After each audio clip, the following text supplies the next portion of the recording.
So as I always point out, democracy is hard. I mean,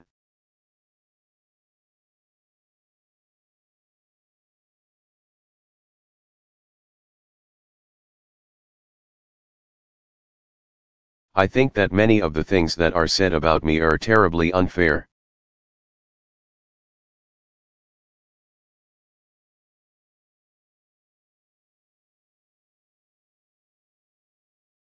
But the reason American democracy has survived for so long is because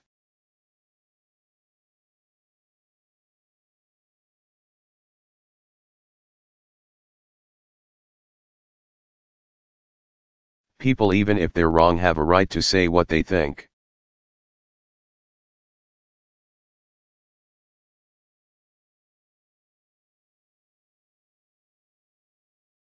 George Washington, our first president.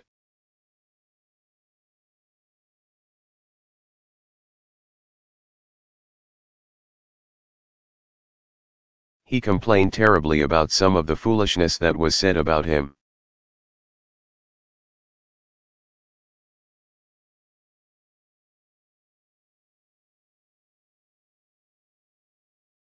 But part of the reason he is considered one of our greatest presidents is because he set an example of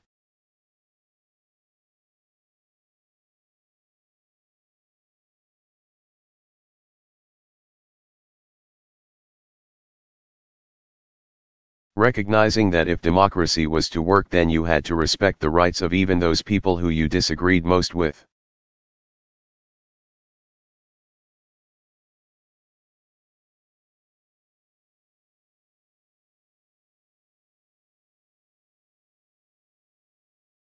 Because otherwise there's no way that a democracy can flourish over the long term.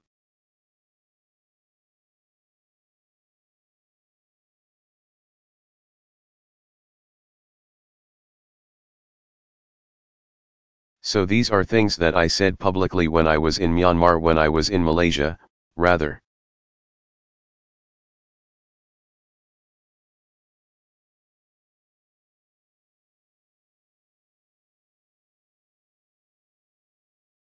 I had an opportunity to meet with some community activists and civil society leaders there.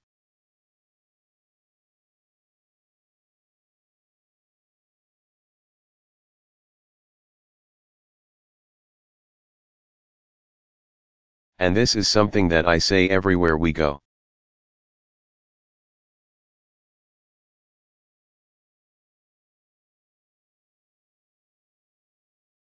And it's important for America to recognize that we're not perfect, either.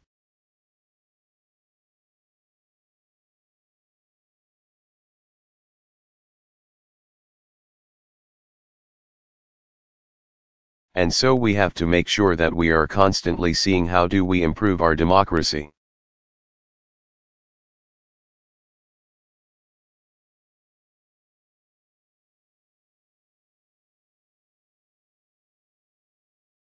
I mean, the amounts of money, for example, that are involved in our elections these days is disturbing.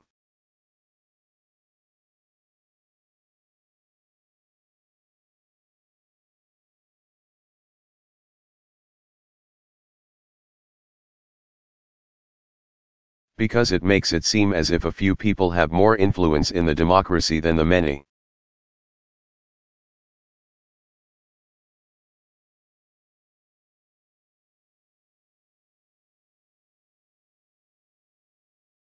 And so I will continue to speak out about these issues, even with friends.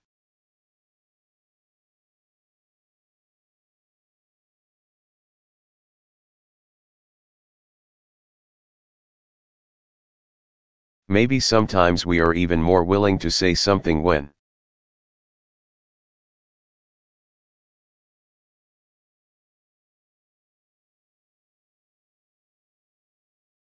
it's friends, because we know that they can do better. Thank you.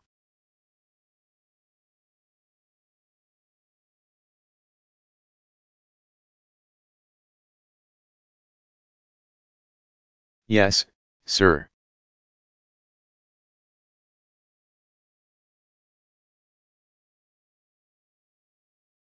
Question, hello, Mr.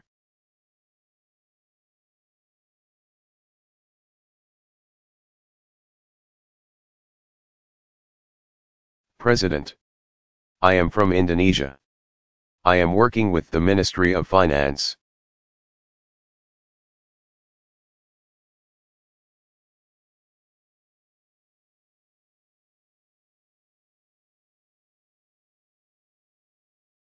My Isiali theme is economic empowerment.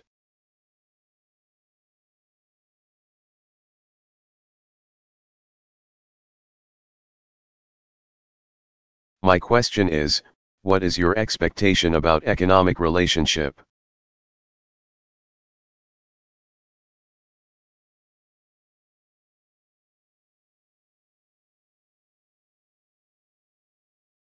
Between United States and ASEAN countries in the future? Thank you.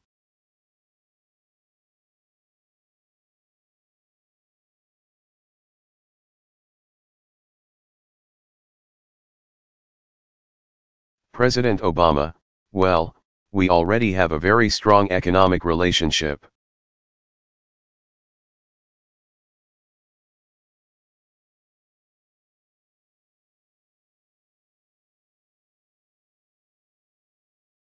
As I pointed out, this is a region that is growing fast. It has a big population.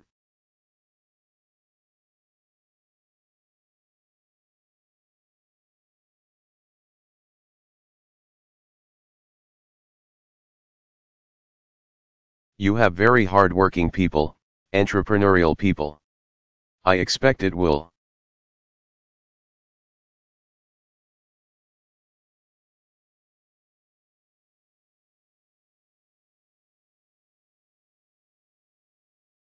Continue to grow. And the United States wants to be a partner in all sorts of ways.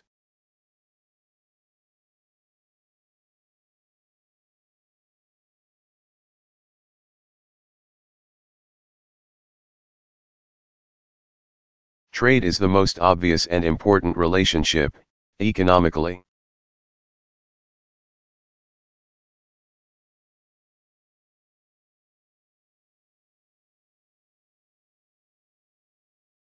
And so one of the reasons why I think the Trans-Pacific Partnership is so important.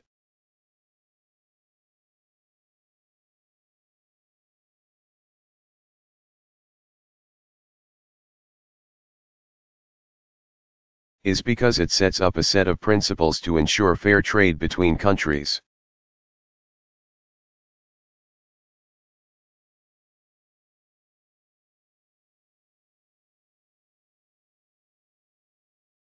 It calls for higher labor standards for all countries, higher environmental standards for all countries.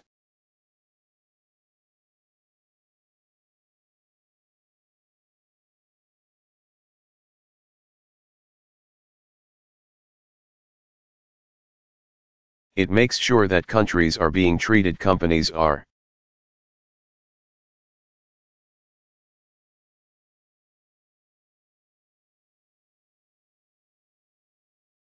Being treated fairly when they are operating in a foreign market.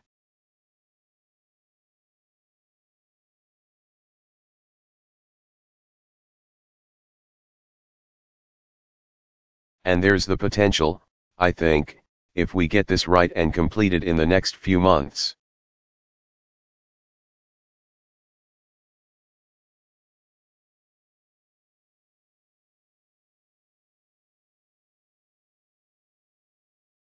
To be able to ensure that the United States and ASEAN countries that already have a massive amount of trade.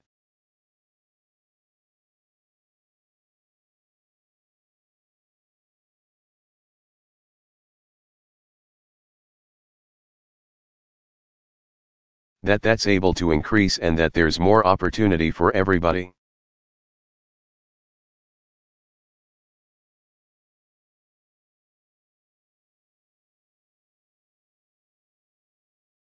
But it's at a high standard rather than a low standard.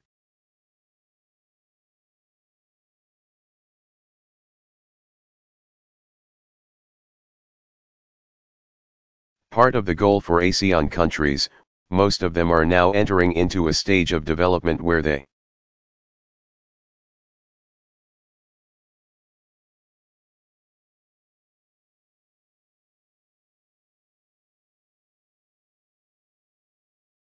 don't want to just be sending raw materials to someplace else to have them developed.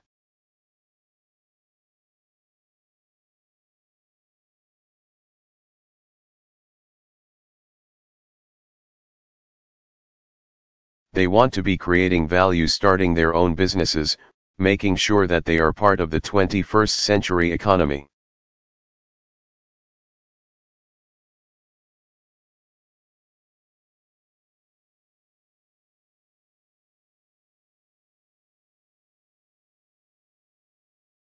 And that requires upgrading skills, education for their populations.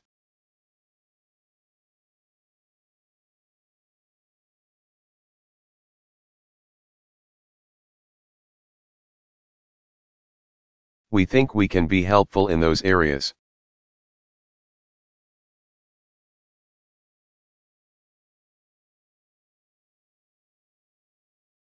And we want to encourage high educational levels in ASEAN.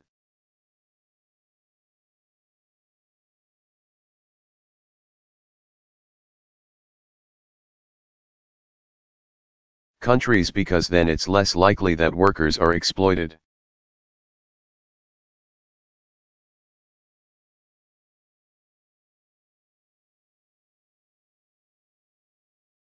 And that means then that you're competing with us because you have the best ideas and the best products.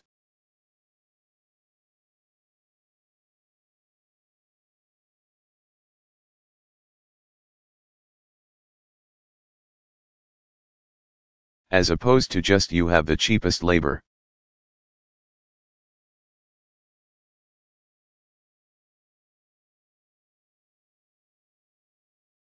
And if all that ASEAN countries are offering are cheap labor, then what happens is US workers get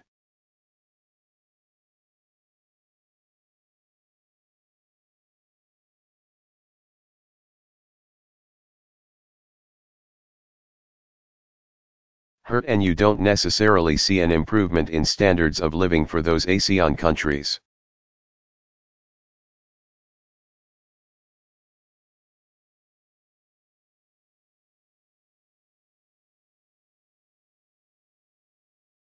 If everybody is operating at a higher level, then we're all competing on an even playing field.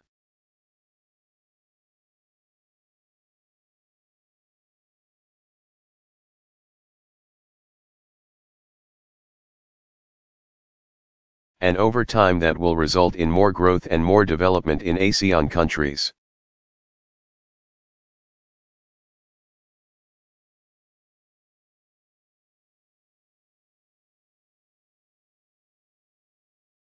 Infrastructure is something that still needs to get done.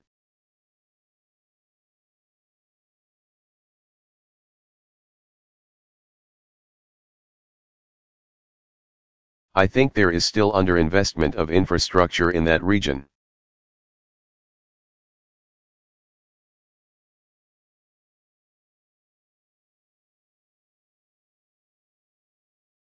I know there was some controversy a while back because China wanted to start an Asia Infrastructure Bank.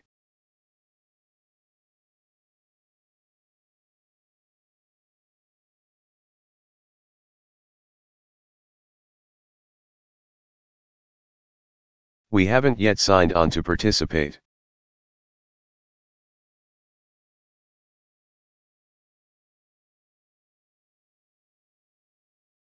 I want to be very clear, we actually want China to invest in infrastructure in that region.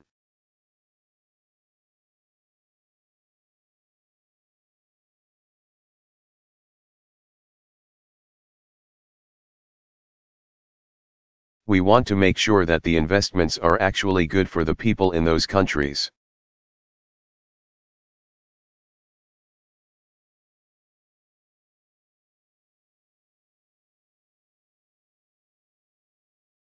Which means transparency in terms of how decisions are made at this new bank.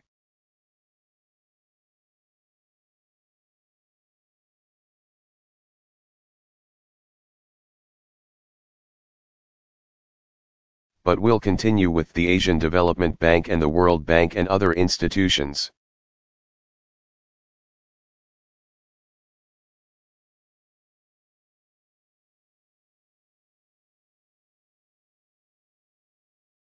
And try to encourage not only investment in human capital, but also the infrastructure that's needed.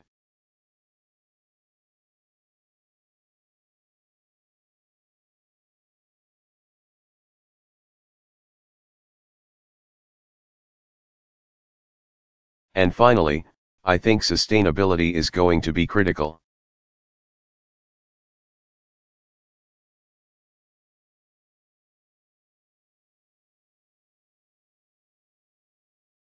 I worry about the great forests of Indonesia and Malaysia.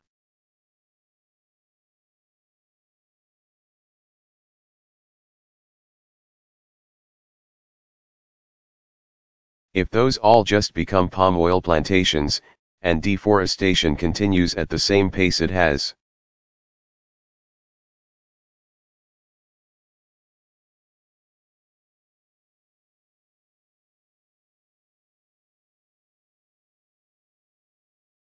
then the prospects of additional accelerated climate change are very powerful.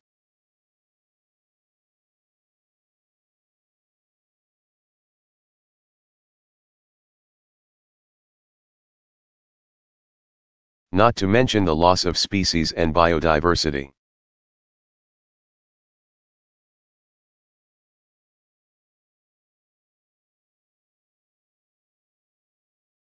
The oceans, if you get overfishing, that's a problem. Pollution.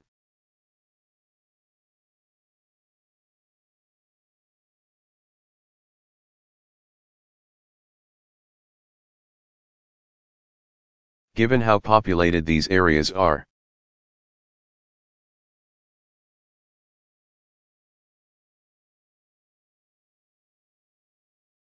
It's very important that economic development ties in with sustainable development.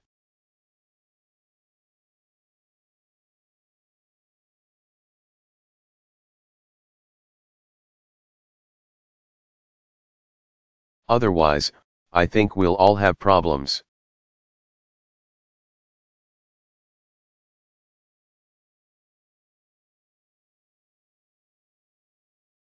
Okay.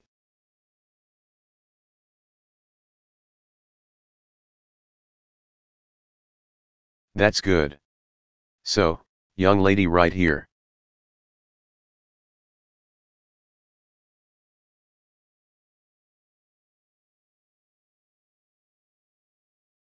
Question.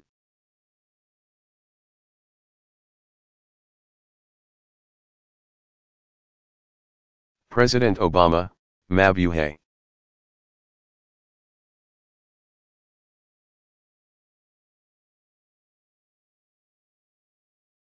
Question, Mabuhay, Mr.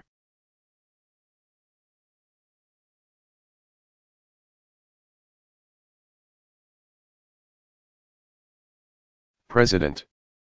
I'm a city council member of Davao City, the Philippines.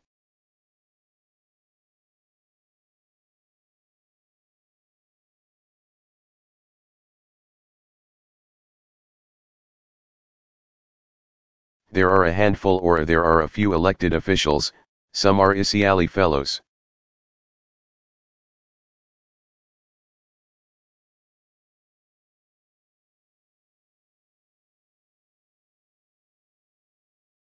I really would like to know what is your word of advice for a young, budding political leader.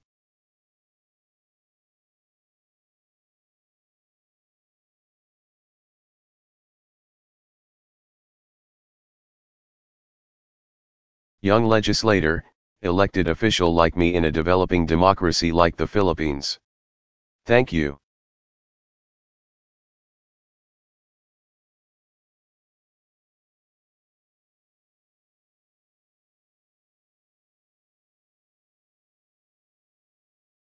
President Obama, that's great.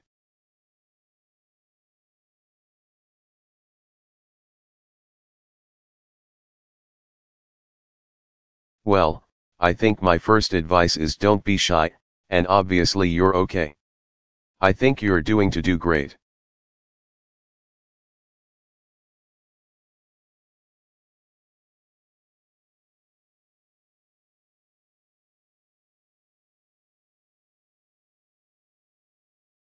I think that when I think about my own political career, when I look at other political careers that I admire,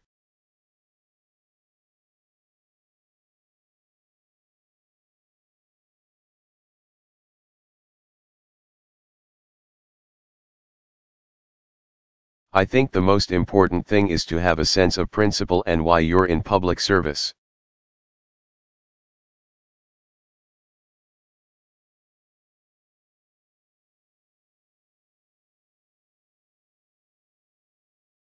I think sometimes people want to be in public service just because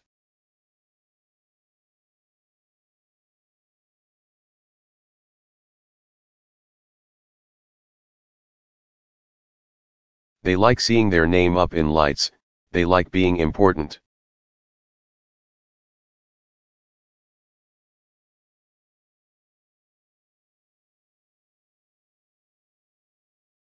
And that's a bad reason to go into politics. You should be like an actress or a singer, or make a lot of money.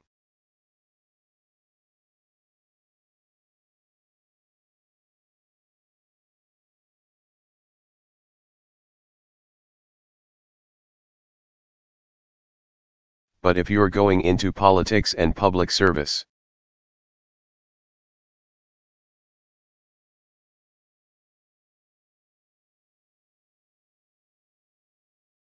there's only one good reason to do it, and that is because you want to help people.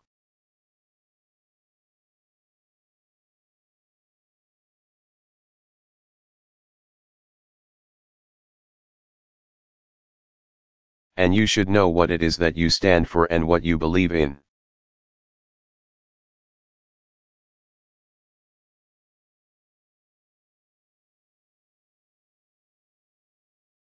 It doesn't mean that you won't have to compromise.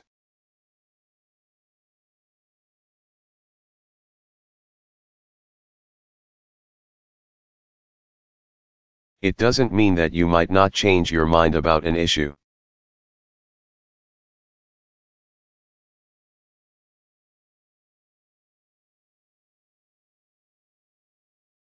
As you go forward and you learn more and you have more experience,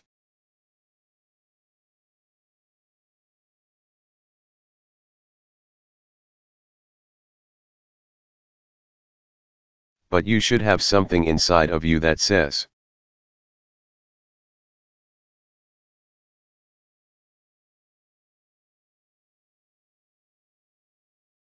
these are the things that are really important to me that I will not compromise on, alright?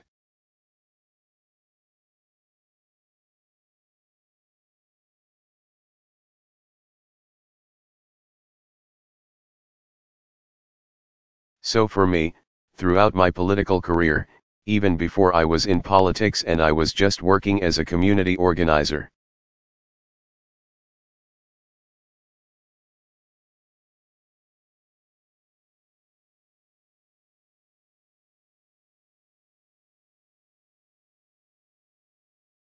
I knew that I wanted to work to create more opportunity for all people.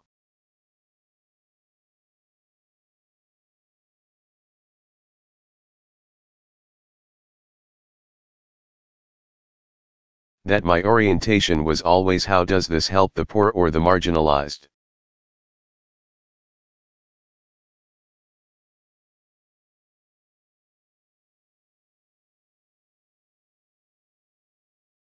Or somebody who has less opportunity than me, how is this going to help them if they work hard to get ahead?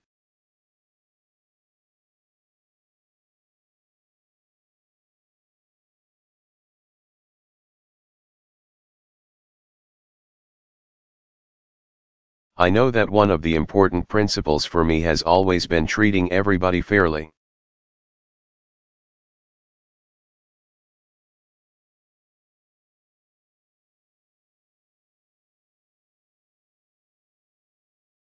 So whether that's women or people of different races or different religious faiths or different sexual orientations.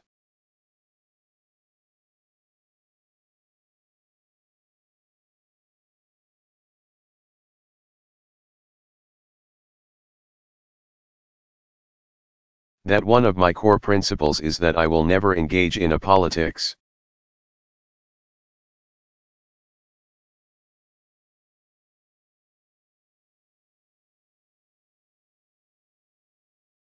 in which I'm trying to divide people or make them less than me because they look different or have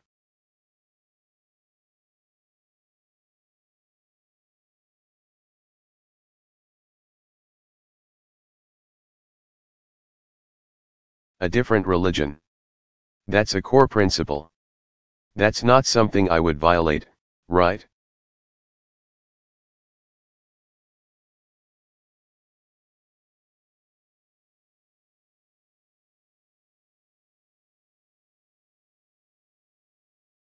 So if you have a clear view of what you stand for, then as you move forward, you'll have setbacks.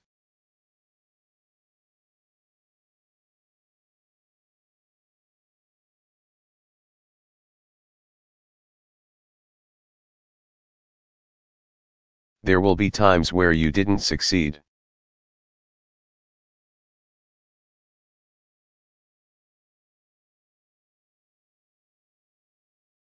There will be times where you're frustrated.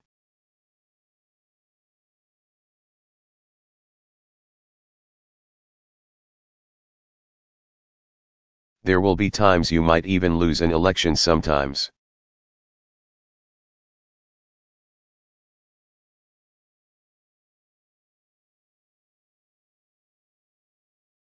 But at least you'll know every morning when you wake up and you look at yourself in the mirror.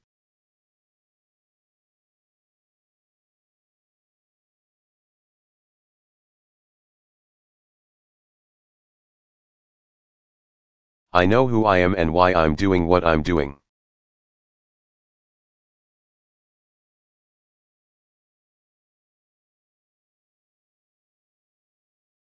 And I think those are the people who eventually end up having successful.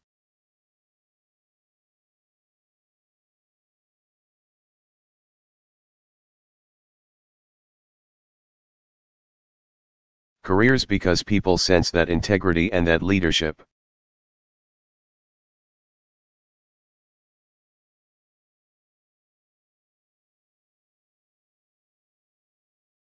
Even if they don't agree with you, at least they know you believe in something.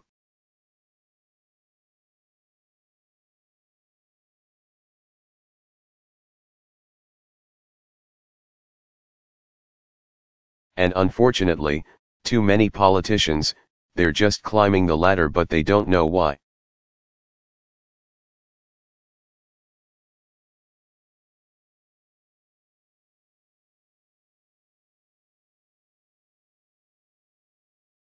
And when they get there, then they're not very effective leaders.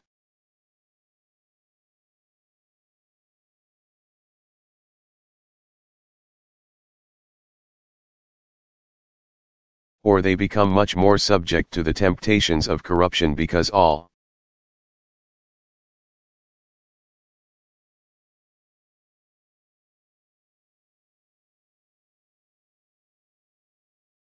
they're worried about is I want to hang on to my power.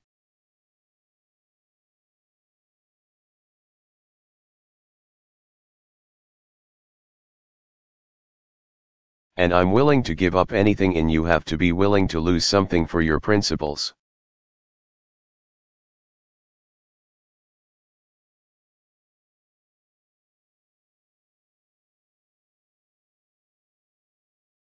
You have to be willing to lose an election because you think that.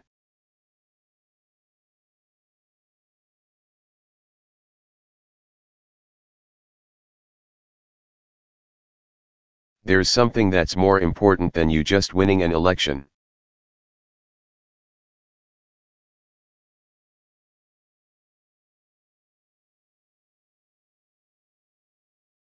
And if you do that now but you have to, you should try to win.